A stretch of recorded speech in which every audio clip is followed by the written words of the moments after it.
Discussion today in this no confidence motion is very, very important, is of national security. When our country got independence in 1947, Mr. Speaker, sir, India did not share a border with China. China का साथ हमारा कोई boundary नहीं था. It is on record. China 1950 में सियांकन को दखल किया.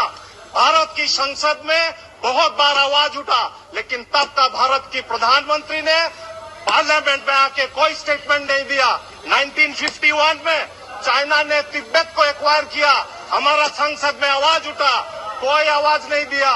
1954 में I would like to draw your attention to the Sino-Indian Act, which is also called the Panchsheel Act. In that Panchsheel Act, what was written, I would like to bring to your notice today.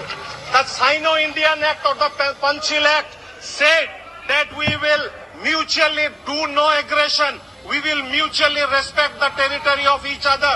We will mutually have all equality and peaceful coexistence. लेकिन China ने हिंदी चीनी भाई भाई का slogan को पीछे से छोरा भोंका और 1959 में जब दलाई लामा जी तिब्बत छोड़ के आ गया, और we know what happened following that. On 28th of August, I would like to reiterate, on 28th of August 1959, discussion today in this no confidence motion is very, very important.